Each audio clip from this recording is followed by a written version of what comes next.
Eu saúdo os irmãos com a paz do Senhor. Graças a Deus, irmãos, poderem tomar assento, irmãos. Deus abençoe.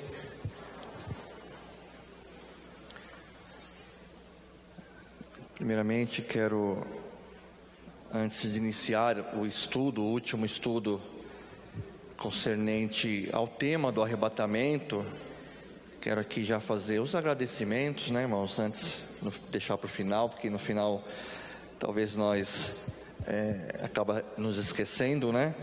Eu quero agradecer primeiramente a Deus pela oportunidade, né, que Ele tem me concedido de poder estar aqui juntamente com a amada igreja, para que nós pudéssemos juntos aprendermos um pouco mais acerca desse tema tão importante que é o arrebatamento da igreja.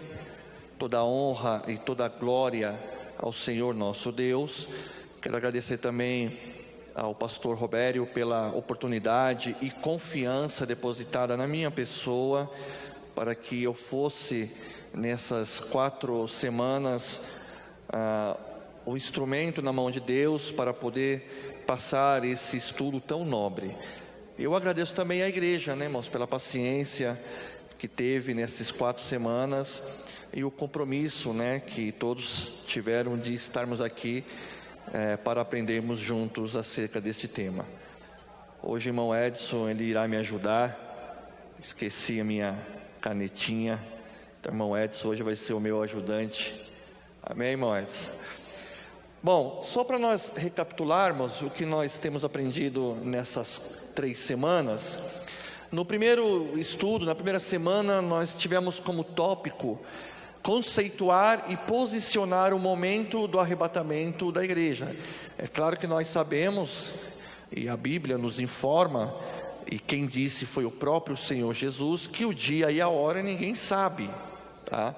Mas nós posicionamos aqui o conceito de arrebatamento, o que é o arrebatamento, e tentamos, através dos sinais que nós falamos na segunda semana, os sinais que antecedem esse evento, então servir para nós de base, não para datar, mas para servir de alerta e vigilância para a igreja.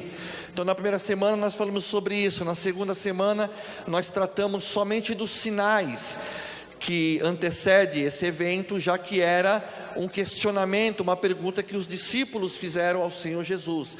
Na semana passada nós falamos então dos eventos que vão suceder o arrebatamento da igreja. Falamos acerca das bodas do Cordeiro, o tribunal de Cristo, e depois também falamos acerca dos eventos que irão acontecer na terra, enquanto a igreja, os remidos do Senhor estiverem com o Senhor no céu, estará iniciando aqui na terra um período conhecido como grande tribulação.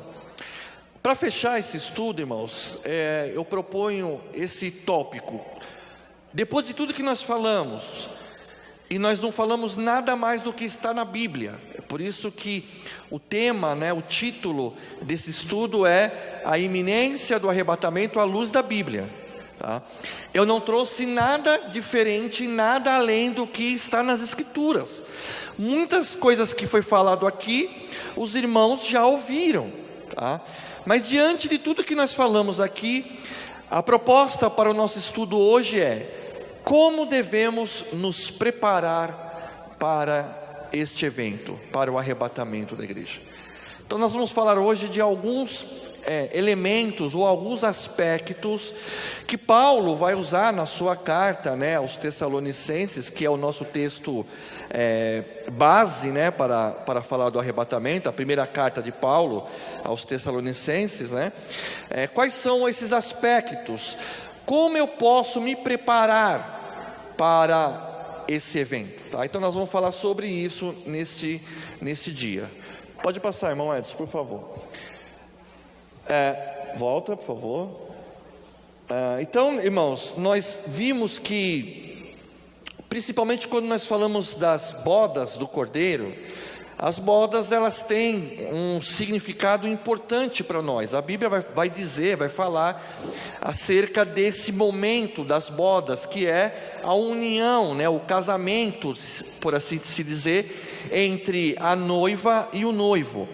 Mas todos nós que já somos casados e aqueles que pretendem se casar, sabe que é necessário uma preparação, tanto da parte do noivo como da parte da noiva. São necessários preparativos para o encontro, para o casamento. Então, se é necessário preparativos, se faz necessário uma preparação para que haja um casamento, também nós precisamos entender que para esse encontro possa ocorrer, ou seja, para que o arrebatamento da igreja possa se consolidar, é necessário que a noiva, a igreja do Senhor, ela se prepare para esse evento. Não é simplesmente, eu vim para a igreja e está tudo certo. Não, é necessário uma preparação, tá? Então, nesse primeiro quadro aqui, diz assim: Deus ainda está preparando a igreja, que é a noiva de Cristo, para a chegada do noivo Jesus. Da mesma forma que uma noiva e seu noivo fazem os preparativos para o seu casamento, e em seguida para a vida juntos, a igreja deve se preparar para a vinda de Jesus, sua entrada no lar celestial e as bodas do Cordeiro. A conversão a Cristo de um indivíduo é apenas o primeiro passo. Então, a conversão, ela é necessária, ela é importante, a festa no céu quando acontece isso, mas ela é só o primeiro passo, ela é só o primeiro momento. É necessário muito mais do que isso, tá? Paulo vai dizer em Filipenses capítulo 1, versículo 6, tendo por certo isto mesmo, que aquele que em vós começou a boa obra, a aperfeiçoará até ao dia de Jesus Cristo. Mais adiante, no capítulo 2, versículo 12, ele vai dizer: operai a vossa salvação com temor e tremor. Então é necessário que a igreja, a noiva, ela faça a sua parte, ela precisa ter a sua parcela de cooperação nesses preparativos para o encontro com o noivo, tá? Pode passar, irmão Edson. Existe um processo de santificação que Deus opera na vida do crente para prepará-lo para a vida nos céus, e que depende da nossa cooperação. Efésios capítulo 5, versículo 25, 26, 27, Paulo vai dizer assim: vós maridos, amai as vossas mulheres, como também Cristo amou a igreja, e a si mesmo se entregou por ela, para a santificar, purificando-a com a lavagem da água, pela palavra, para a apresentar a si mesma, igreja gloriosa, sem mácula, nem ruga, nem coisa semelhante, mas santa e irrepreensível. Há uma preparação, há um processo de santificação que Deus vai operando na vida da igreja, na vida dos crentes. Jesus pagou um alto preço para nos qualificar à vida eterna com Ele. Depende de nós, a noiva, cooperar com isso. É bem verdade que a salvação ela é mediante a fé, não é por méritos nossos, nós não temos méritos nenhum na salvação, mas é verdade também que para nós chegarmos no céu, nós precisamos passar por esse processo de santificação. Então, Deus vai trabalhando na vida da igreja, nesse processo, e nós precisamos dar vazão para que esse processo possa ser efetuado na nossa vida, tá? Efésios 5 diz assim: nenhum devasso, ou impuro, ou avarento, o qual é idólatra, tem herança no reino de Cristo e de Deus. Com a ajuda de Deus, devemos largar tudo que possa manchar a nossa vida e impedir a nossa preparação para esse grande dia. Então todos nós temos a nossa parcela de responsabilidade e de compromisso para que esse, não que esse compromisso nosso é que vai ser necessário ou importante para que o arrebatamento aconteça. O arrebatamento vai acontecer independente disso. A diferença é que se eu quiser subir, eu preciso participar desse processo. O arrebatamento vai acontecer, é iminente, independente do que eu faça ou deixe de fazer. Agora, se eu quero ser participante disso, eu preciso fazer a minha parte, eu preciso ter a minha parcela de cooperação para que eu possa então ser um dos participantes do arrebatamento da igreja, tá? Pode passar, irmão Edson. Agora, o que é preparar? O que é preparação? No dicionário, preparação tem esses 3 significados: ato ou efeito de proceder aos preparativos necessários para que algo aconteça. Então, preparação é tudo que eu faço, todos os preparativos que eu faço para que algo venha a acontecer. Também é tornar possível, também é pôr em condições de acontecer. Isso é preparação, isso é preparativo, tá? Tem uma passagem no Evangelho de Lucas, capítulo 22, que o Senhor Jesus, ele chama 2 dos seus discípulos e fala assim, desçam até a cidade e façam os preparativos para eu realizar a minha Páscoa. Então os discípulos desceram até a cidade e fizeram todos os preparativos necessários para que ocorresse, ou seja, eles tornaram possível aquele evento acontecer. Então eu e você, a noiva do Senhor, tem que ter um preparativo, ela tem que fazer os preparativos, proceder com tudo o que for necessário não para que o arrebatamento aconteça, mas para que nós possamos ser participantes deste evento. Pode passar, irmão Edson. Então o texto que eu quero compartilhar com os irmãos se encontra na primeira carta de Paulo aos Tessalonicenses, capítulo 5. Vamos ler os 6 primeiros versículos, que diz assim: irmãos, quanto aos tempos e épocas, não precisamos escrever, pois vocês mesmos sabem perfeitamente que o dia do Senhor virá como ladrão à noite. Quando disserem paz e segurança, a destruição virá sobre eles de repente, como as dores de parto à mulher grávida, e de modo nenhum escaparão. Mas vocês, irmãos, não estão nas trevas, para que esse dia os surpreenda como ladrão. Vocês todos são filhos da luz, filhos do dia, não somos da noite e nem das trevas. Versículo 6: portanto, não durmamos como os demais, mas estejamos atentos e sejamos sóbrios. Vamos voltar um pouco. Toda epístola, seja ela paulina, ou seja ela escrita por Pedro, ou seja ela escrita pelo apóstolo João, elas eram respostas às dúvidas que a comunidade estava passando. Então, por exemplo, se eu pegar a primeira carta de Paulo aos Coríntios, a igreja de Corinto estava passando por vários processos, vários problemas. Lá tinha problema de incesto, lá tinha problema de dúvidas com relação a casamento, lá tinha problema de pessoas que estavam participando da mesa do Senhor, da ceia do Senhor de forma indigna. Então, quando Paulo fica sabendo dessas coisas, ele escreve a carta aos Coríntios, orientando os crentes, a liderança, da maneira correta, como proceder diante de cada situação. Quando Paulo escreve, por exemplo, aos Gálatas, havia um problema lá em Gálatas, na igreja da Galácia. Qual era o problema?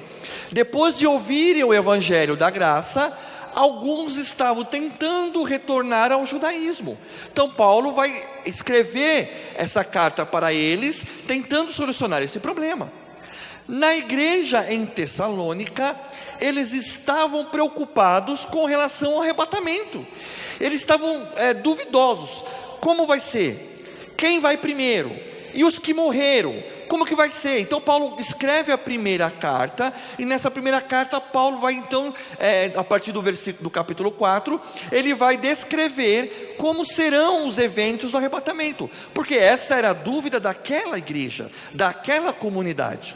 Então as epístolas, elas eram o quê? Respostas às dúvidas que as comunidades que estavam surgindo no primeiro século, do primeiro século em diante, depois da morte do nosso Senhor e Salvador Jesus Cristo. Então as comunidades começam a crescer, começam a surgir as várias igrejas, e é natural que venham as dúvidas. Então as epístolas, as cartas, elas eram respostas a essas dúvidas, tá?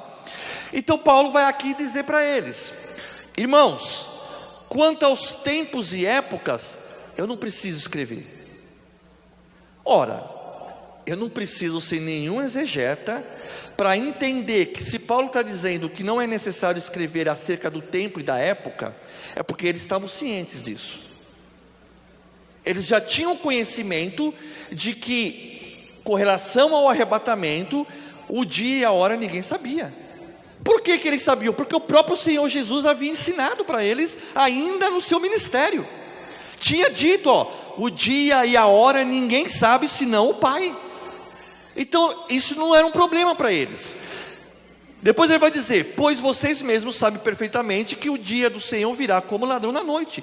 Era desconhecimento da igreja, da comunidade, que o Senhor Jesus retornaria de forma repentina. Eles sabiam disso. Nós estamos no século 21. A igreja do Senhor tem que estar ciente disso também, de que não há desculpa, não vai ter desculpa, não vai ter argumentos para nenhum de nós tentar se desculpar diante desse fato. Nós fomos avisados pela palavra do Senhor que a qualquer momento a trombeta pode soar. Então nós não temos desculpa. Da mesma forma como Paulo orientou os irmãos em Tessalônica, a palavra de Deus agora nos orienta também. Quanto aos tempos e às épocas, nós não precisamos de orientação, porque a palavra de Deus já nos diz que o dia e a hora ninguém sabe, virá de uma forma repentina. Então Paulo vai adiante.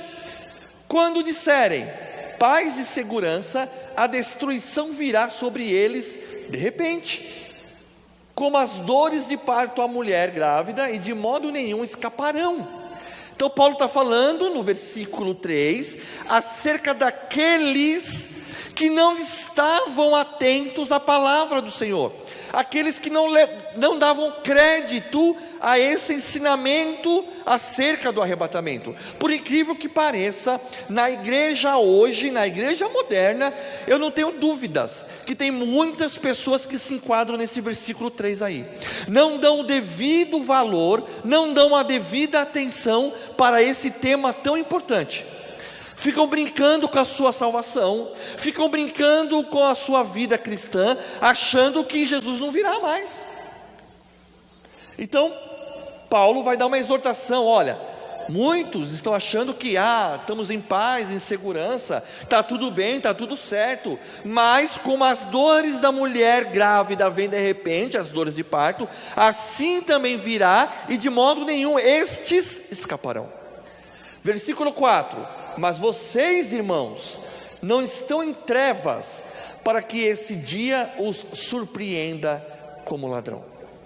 Então agora Paulo vai se dirigir para a igreja e vai dizer assim: vocês são diferentes. Aqueles estão na escuridão, na ignorância do conhecimento, estão negligenciando o ensino da palavra, mas vocês, a igreja do Senhor, de maneira nenhuma se encontram em trevas. Vocês todos são filhos da luz, filhos do dia, não somos da noite e nem das trevas. Aí no versículo 6 ele vai dizer: portanto, uma conjunção, a palavra portanto é uma conjunção conclusiva. Então Paulo vai concluir essa parte, essa porção desse texto, dizendo assim: portanto, assim sendo, não durmamos como os demais. Que demais? Os demais que ele está dizendo no versículo 3. mas estejamos atentos e sejamos sóbrios. Então, a primeira preparação que nós precisamos, lembrando que preparação é o quê? Proceder, ou seja, preparar todos os procedimentos necessários para que algo aconteça, tornar possível algo acontecer. Estejamos atentos e sóbrios. Pode passar, irmão Edson, por favor. Então nós temos aí duas palavras: prudência e sobriedade. Uma atitude importante é a prudência. Sem prudência é impossível haver uma vigilância que seja eficaz. Sem prudência você pode ser uma pessoa que acha que está vigilante, mas se não houver uma prudência da nossa parte, todo o estado de vigilância nossa pode correr um sério risco de não ser eficaz. Então, a prudência nos leva a nos desviarmos do mal, a evitar o confronto direto em provocações incitadas pelo inimigo, para que percamos a nossa paz. Então a primeira coisa que Paulo vai dizer para os crentes em Tessalônica: vocês precisam estar em estado de prudência. Vocês precisam ser prudentes. Não adianta só estar em vigilância, é necessário estar prudente, porque a prudência é uma virtude que faz parte dos preparativos para aquele que aguarda o arrebatamento da igreja. Prudente, fugir da aparência do mal, prudência. A vigilância requer também que sejamos sóbrios, porque como poderíamos vigiar eficazmente estando embriagados? E com a nossa capacidade de observação prejudicada por estados de consciência alterado. A palavra no grego que Paulo usa para sóbrios é nephos, que quer dizer o contrário daquele que está embriagado. Então Paulo vai dizer assim: olha, aquele que está em estado de embriaguez, ele não tem condição nenhuma de tomar algum tipo de prudência, de vigiar. Por quê? Porque a sua consciência vai ser alterada pela sua embriaguez. É claro que aqui ninguém está dizendo, irmãos, está querendo dizer que nós bebemos bebida alcoólica? Não. O que Paulo está querendo dizer é que eu e você precisamos ser moderados, equilibrados, porque toda pessoa que está embriagada, ele não tem equilíbrio. Então Paulo está dizendo para mim e para você, a palavra de Deus, que nós precisamos estar em estado de equilíbrio, moderação, prudência e moderação, tá? Eu preciso estar em condições de discernir, de observar o que está acontecendo. Bom, agora nós vamos fechar, porque na segunda semana nós falamos dos sinais, não foi? Os discípulos perguntaram: Senhor, quais são os sinais acerca da sua volta e do fim do mundo? Eles perguntaram. Jesus deu os vários sinais para ele. Que adianta eu conhecer os sinais se eu não estiver sóbrio e não tiver prudência na hora de observar e avaliar os sinais? Que adianta? Que adianta, por exemplo, eu ter habilitação e não conhecer os sinais de trânsito? Não adianta nada.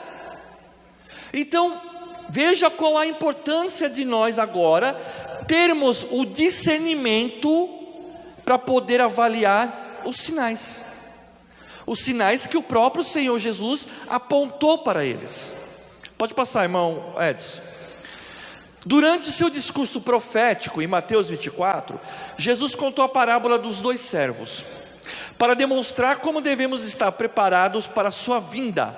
Ele ilustrou este preparo dizendo que alguns crentes agem como servo fiel e prudente, levando esse assunto a sério, tá? Ou seja, nessa parábola Jesus vai dizer para nós que aquele servo que é fiel e prudente, ele leva a sério, ele tem compromisso com aquilo que foi dado por Deus.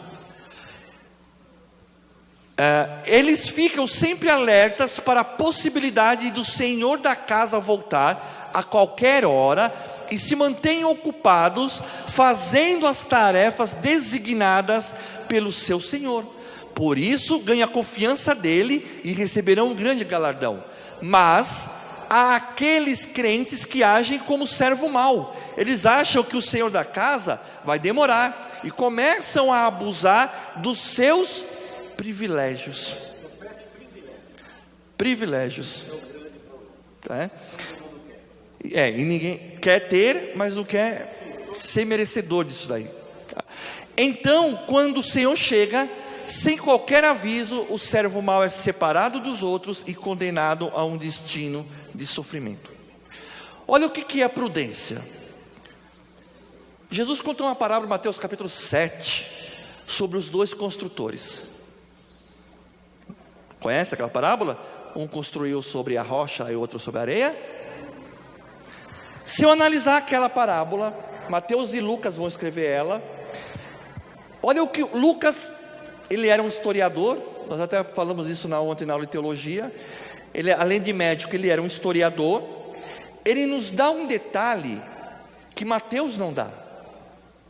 Aparentemente, se eu ler só Mateus, eu vou entender que o prudente construiu na rocha e o imprudente construiu na areia. Mas se assim fosse, não haveria condições de julgar. Por que um é prudente e o outro não é? Lucas vai dar esse segredo. Lucas capítulo 6, versículo 46. Ele vai dizer que o prudente, olha só, escute o que eu vou dizer, irmãos. Os dois construíram a casa na areia. Mas, irmão, eu sempre aprendi que o prudente construiu na rocha. Lucas vai dar a resposta.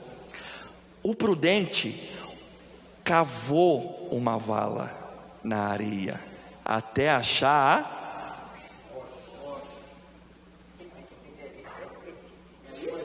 prudente.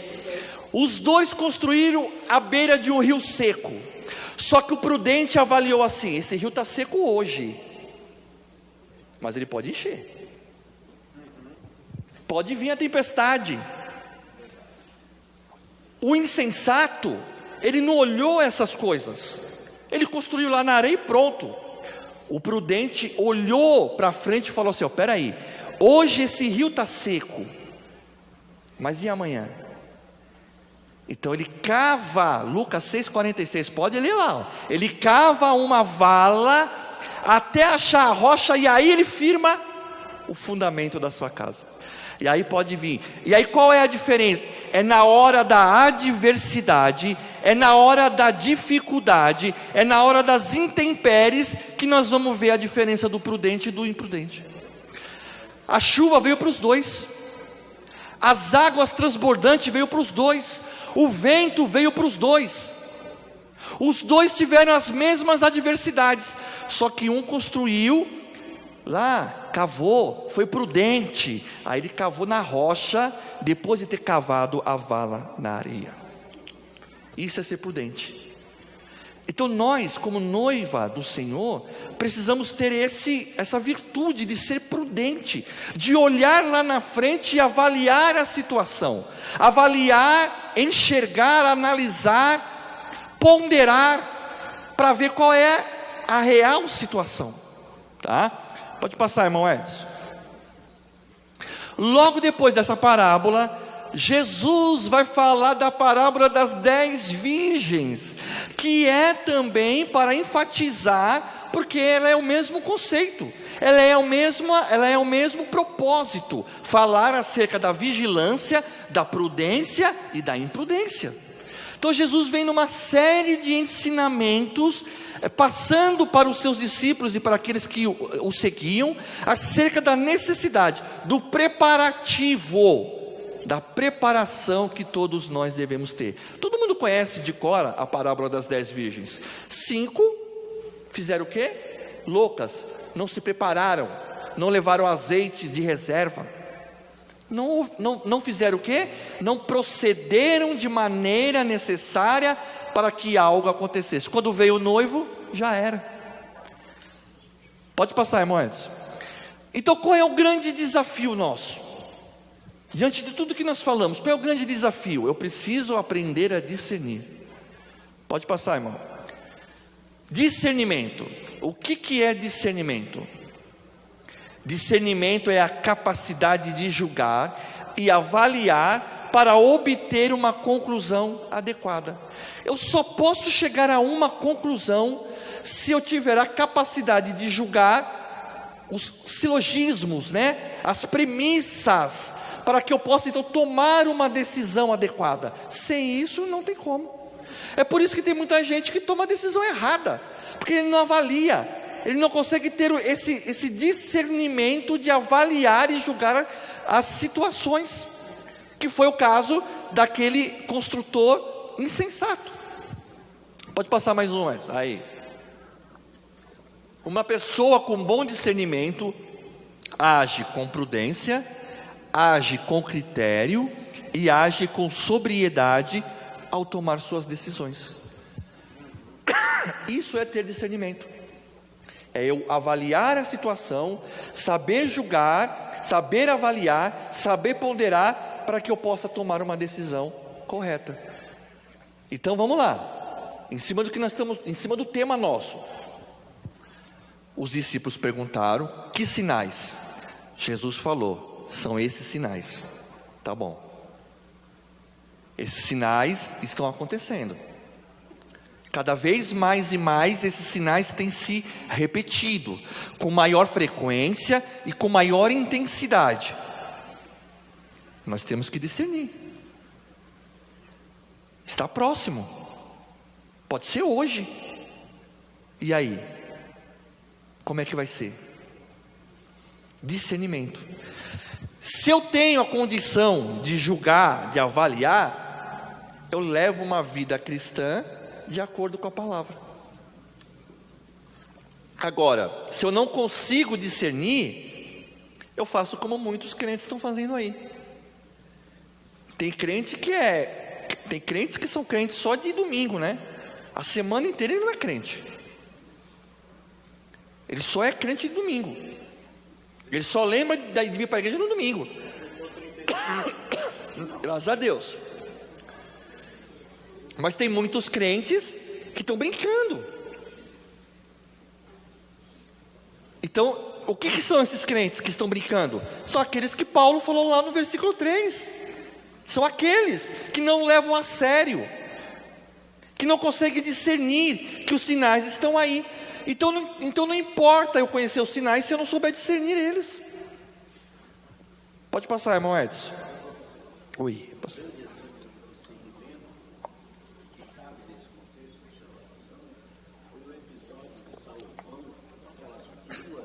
Daquelas duas mães. O equilíbrio. Isso.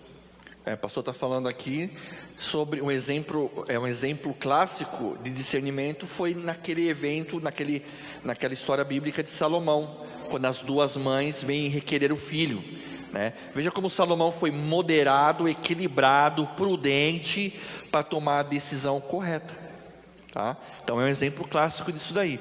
Agora, irmãos, por que há tanta dificuldade em discernir? Por que há tanta dificuldade? Primeiro, Paulo vai escrever lá em 1 Coríntios, capítulo 2, 14 e 15, que os crentes em Corinto tinham uma grande dificuldade de compreender ou discernir as coisas. Segundo Paulo, isso acontecia porque havia 3 tipos de pensamento. O pensamento do homem natural. Quem é o homem natural? Este não compreende as coisas do Espírito, porque para ele é loucura. É aquele que está é o joio, está na igreja, mas não é crente. Para ele tudo é loucura, tá? Ele é um homem natural, ele não se converteu, ele não se regenerou ainda, ele não nasceu de novo. É o homem natural. O segundo pensamento é o pensamento do homem espiritual. Este é aquele que nasceu de novo, é regenerado e passa a viver dentro da perspectiva de Deus. Ele compreende que agora a vida dele não é mais dele, mas a vida é de Deus. Ele entregou a vida para Deus, não é mais dele. Ele vive a partir da perspectiva de Deus. Isso. E o terceiro pensamento é do homem carnal. Paulo vai dizer assim, eu não posso falar com vocês, porque vocês são carnal. Fala isso para os crentes em Corinto, para a igreja em Corinto. Tinha muitos lá que não dava para falar como a espiritual, porque eles eram carnais. São aqueles que são guiados pela carne, não são guiados pelo Espírito, estão na carne ainda, tá? Não são conduzidos pelo Espírito, tá? Então esses três pensamentos causam dificuldade na hora de discernir. Então, por isso que é uma grande dificuldade. Então tem um homem natural, tem um homem carnal, e tem aquele que é espiritual, que segue as coisas de Deus, mas tem no meio dele o carnal e o natural. Então há uma dificuldade de discernimento por causa disso, tá? Pode passar, irmão Edson. Então as principais causas da falta de discernimento. Primeira, aí vai doer, hein? Falta de leitura bíblica. Irmãos, nós sabemos, né, irmão? Aqui ninguém precisa ninguém levantar a mão, tá? Nós sabemos que no nosso meio é difícil ler Bíblia, né? Eu tenho tempo para tudo. Eu tenho tempo para as mídias, para as redes sociais. Agora, para a Bíblia, falta de leitura bíblica. Como que a gente percebe isso daí? É simples. Na hora que você fala, o que está escrito em João 10:10? O que está escrito em Deuteronômio 28, versículo 1? O que está escrito em Gálatas, capítulo 4, versículo 5? Em Abacuque. Falta de leitura bíblica. É impressionante, irmãos, como no nosso meio há uma dificuldade do crente em ler Bíblia. É impressionante como no nosso meio há uma negligência com relação a isso. E aí Jesus é enfático, ele vai dizer assim, errais, porque não conheceis as Escrituras. A maior causa de erro dos crentes é por falta de leitura da Bíblia, leitura da palavra. É impressionante como nós não conseguimos separar no nosso dia 30 minutinhos para meditar na palavra do Senhor, para ler a Bíblia. É impressionante como a gente não consegue separar 30 minutos para ler a Bíblia. Sabia que se você ler 3 capítulos por dia, você lê a Bíblia em um ano? 3 capítulos, o que é 3 capítulos? Tem livro da Bíblia que não tem 3 capítulos. 3 capítulos por dia, você lê a Bíblia em um ano. Imagina se você dobrar isso daí, 6 capítulos por dia, 6 meses você vai ler a Bíblia. Então, por que tem falta de discernimento? Porque não lê Bíblia. E aí sabe o que acontece? Na hora de eu ter a condição ou a possibilidade de ter o discernimento, eu não tenho. E aí, por incrível que pareça, em pleno século 21, a gente ouve pessoas dizer assim, aí eu vou defender a minha causa agora, né? Não precisa estudar teologia, a letra mata. Em pleno século 21, tem pregador, não estou falando de membro da igreja não, de pregador dizendo, não precisa estudar, a Bíblia diz que a letra mata. É impressionante como a gente ouve isso, entendeu? Eu não estudo porque a Bíblia diz que a letra mata, usa o versículo totalmente errado, totalmente fora. Então é o que? Falta de leitura bíblica. E quando nós falamos de leitura, irmãos, nós nos referimos ao hábito diário e sistemático de ler a Bíblia. se nós cristãos tivéssemos mais a prática da leitura das Escrituras, nós fecharíamos as portas para qualquer pensamento duvidoso que possa servir de empecilho para a nossa caminhada cristã. Pelo simples fato de ler a Bíblia, nós fecharíamos as portas para muita coisa que acontece de errado, só por ler a Bíblia. Então, a primeira causa é a falta de leitura. Agora eu quero mostrar para os irmãos 4 benefícios de ler a Bíblia. Pode passar, irmão Edson. Primeiro benefício: crescer em conhecimento. Ora, eu acho tão gozado, tão estranho o crente que não quer conhecer seu Senhor. Eu acho tão estranho o crente que não quer conhecer acerca da palavra de Deus. Eu acho tão estranho o crente não querer crescer em conhecimento acerca da salvação, acerca da escatologia. Eu acho tão estranho isso daí. Então, a leitura da Bíblia traz como benefício crescer em conhecimento. Eu conheço Jesus lendo a Bíblia. Eu conheço o meu Senhor lendo a Bíblia. É através da palavra. A maior revelação de Deus está na sua palavra. A palavra de Deus é a maior revelação que Deus nos deu. Tudo está aqui. Por que eu não uso ela? Por que eu não leio ela? Se eu vou só crescer. Outra coisa que também é uma coisa que lá nossos pais diziam antigamente, né? Não lê a Bíblia não, senão você vai ficar louco. Quer dizer que eu ler a Bíblia eu vou ficar louco? Ler a palavra, a revelação, eu vou ficar doido? Então, irmãos, crescer em conhecimento, tá? Então, se você se sente fraco na fé, frio espiritualmente, é hora de rever o seu tempo e colocar a palavra de Deus em sua vida. Por quê? Diz Paulo: de sorte que a fé é pelo ouvir, e o ouvir pela palavra de Deus, tá? Então, primeira coisa, crescimento espiritual. Segundo, evita as meninices. Conhecer a palavra evita a meninice. Você não vai ser levado por qualquer vento de doutrina, não. Você vai ter a condição de discernir: é de Deus, não é de Deus.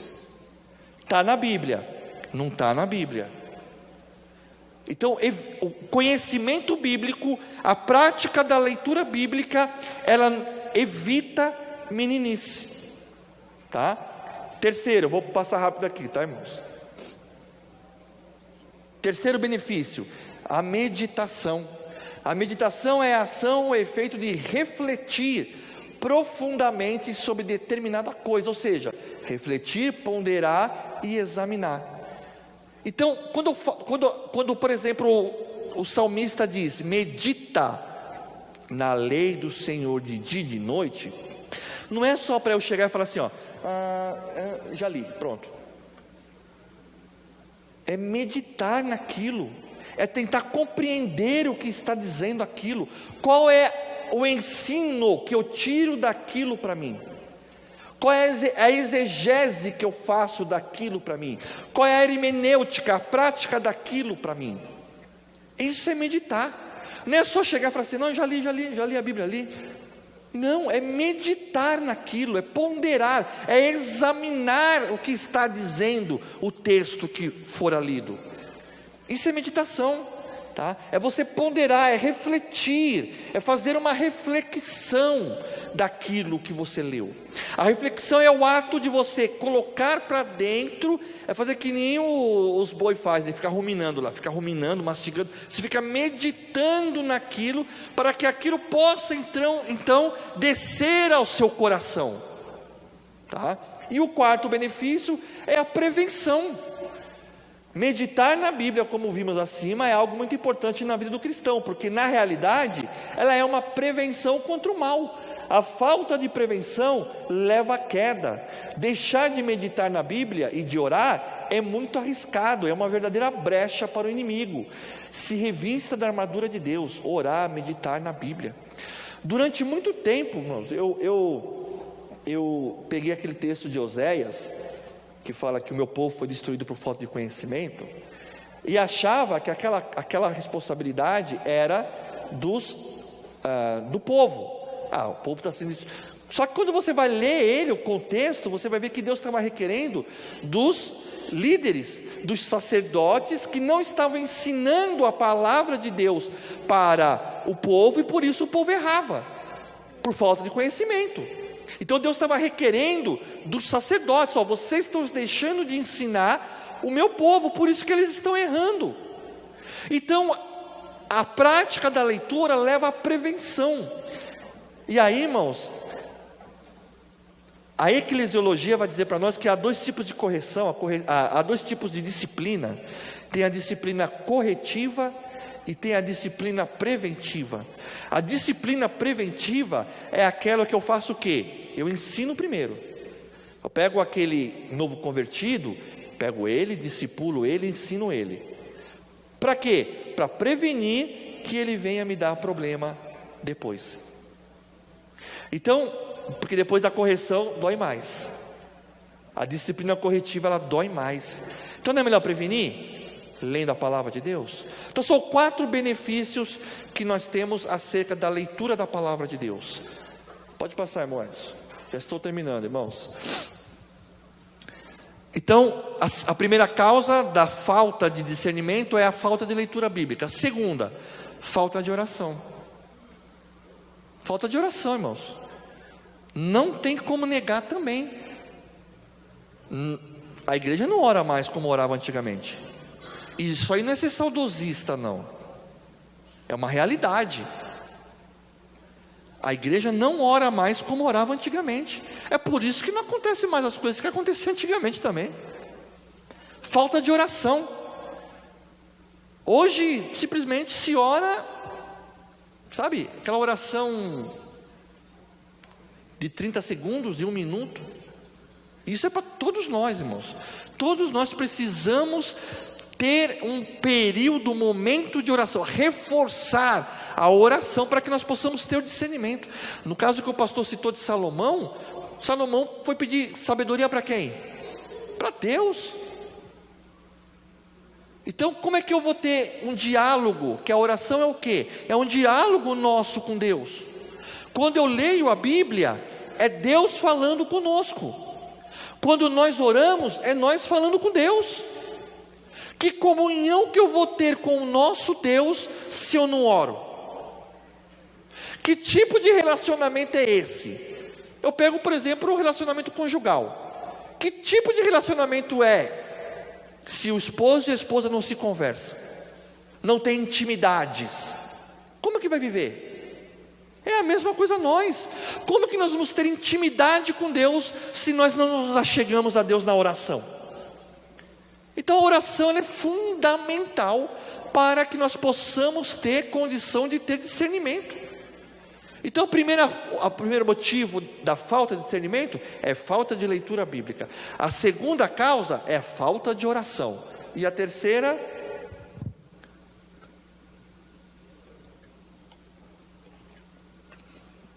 essa já foi, irmão, volta, isso.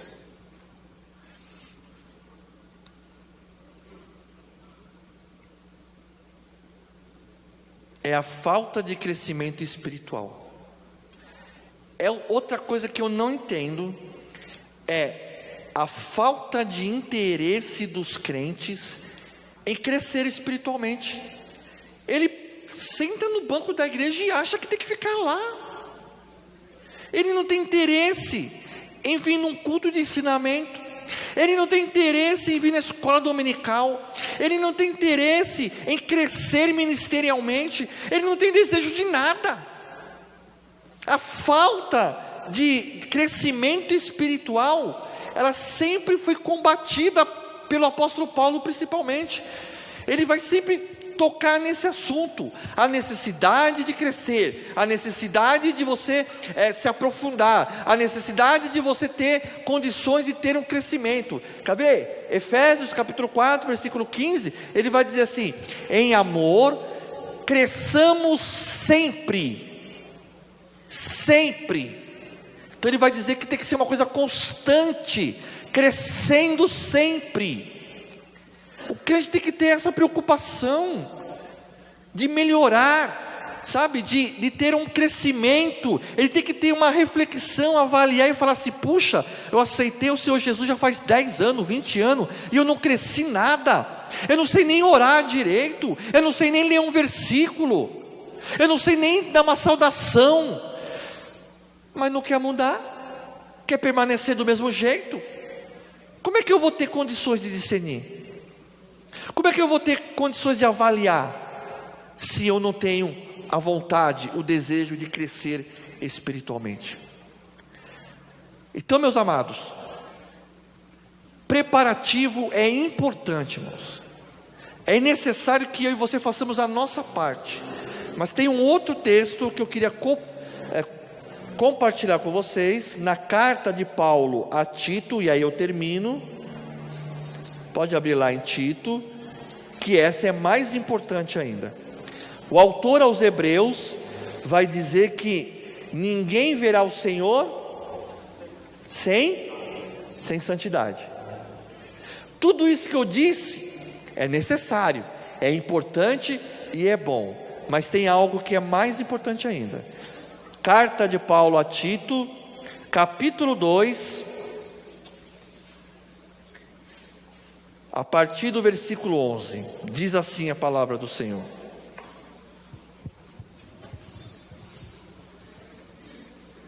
eu me lembrei agora, irmãos, enquanto os irmãos acham aí, essa questão aí da leitura bíblica. Uma certa vez, numa reunião de obreiros lá no setor 7, pastor Jairo, quem conheceu o pastor Jairo, né, sabe, o pastor Jairo, ele tinha ele lia bem pausadamente, né, até mesmo pela questão da idade e tudo mais. E o pastor Jairo, ele pediu para abrir a Bíblia no livro de Eclesiastes, e do meu lado tinha um diácono